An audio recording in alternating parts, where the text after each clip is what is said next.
Welcome back. Hopefully everything is going well and your learning is exciting and fulfilling your needs.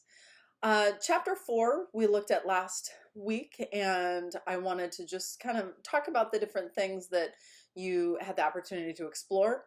There were theoretical models of motor development, the stages of gross motor development, factors affecting gross motor development in young children with special needs, specific strategies for assessment of gross motor functioning, instructional methods and strategies for intervention, in, and technology in gross motor assessment and intervention. Excuse me. So we're going to look at chapter 5, and I'm going to give a brief overview of the information there. Chapter 5 focuses on fine motor development and how fine motor functions manifest in young children with special needs. The coming together of isolated movement control is known as stability. As stability advances, children develop an array of increasing refined and complex fine motor movements and skills. When these skills are delayed or impaired, a child is then at risk for delays or disruptions in other functions, such as sensory processing. In the event of fine motor or sensory processing delay or impairment, a child may need to receive services from an occupational therapist, also known as OT. The OT is a professional who provides interventions and environmental strategies for improving fine motor, sensory processing, and overall functioning of the individual within various environmental settings. The OT can be a critical professional in the overall fine motor development and functioning of young children with special needs and their families. Based on theoretical models of development, a child may benefit from a variety of approaches in order to stimulate fine motor development. The most contemporary of these is dynamic systems approach. This approach is steeped in the notion that movement patterns emerge from the interaction of both internal and external subsystems. Sorry. One measure of the success of this approach is the progress that a child is making with respect to the accomplishment of major developmental milestones. Here, fine motor development is crucial in it's a prominent avenue which a child interacts with his or her environment. Connecting what is seen, heard, and felt allows for greater learning to occur and in many ways provides the core foundation for later cognition and overall development. In cases where fine motor development is delayed or impaired, professionals look to both internal and external factors for answers. This could be diet, what they're eating, cultural background, and educational settings are all examples of external factors, whereas neurological problems represent internal factors. Issues of trust, self-confidence, social competence, self-control, and acceptance of change are challenges that children face when fine motor and associated sensory systems fail to develop in a typical manner.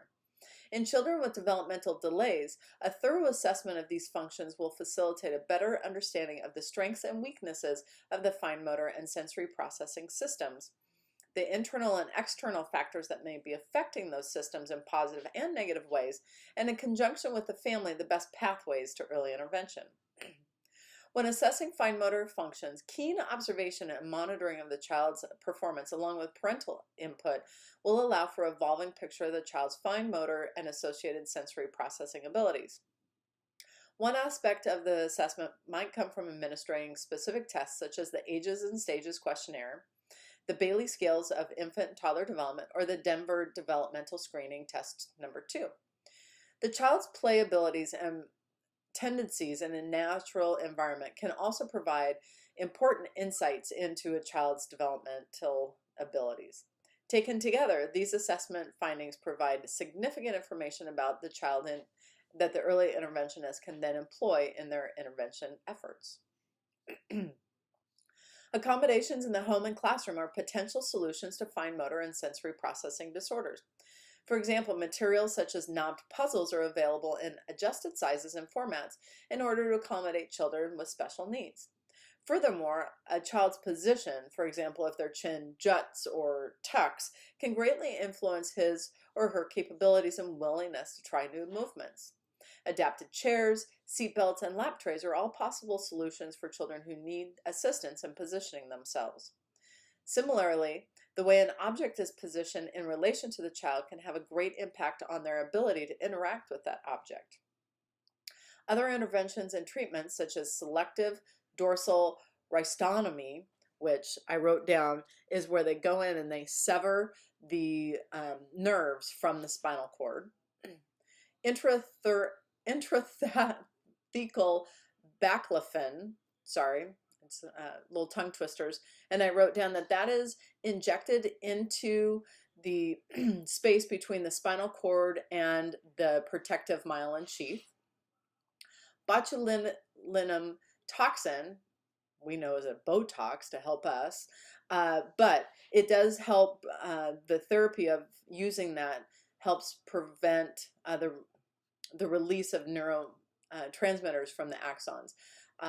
And so they want to make sure that they're working with that.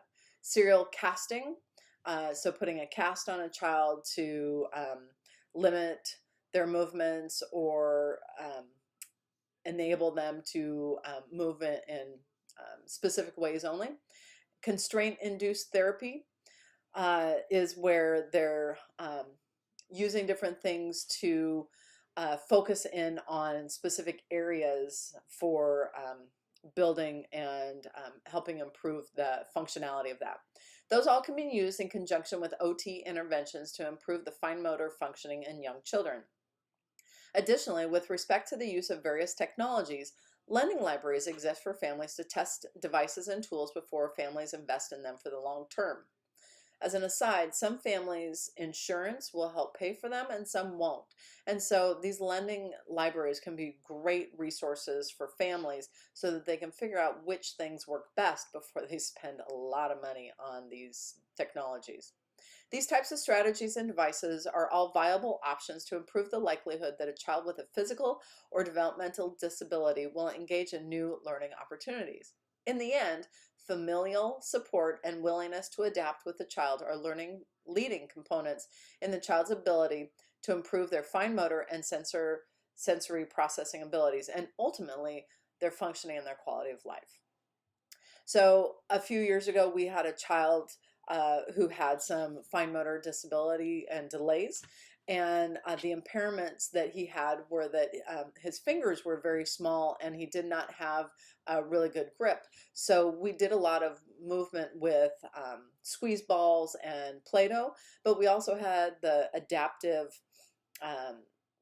piece that went on the pencil so that that would help with his grip.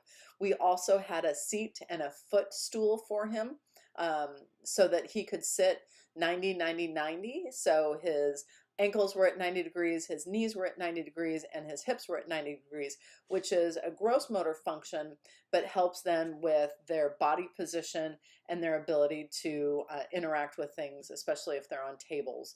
That helped with eating, coloring, ultimately everything. As he was learning to use everything and adapting to our space that we had. We also had adaptive scissors. The adaptive scissors were much easier for him to use. They did not open as far because his little fingers were not very big.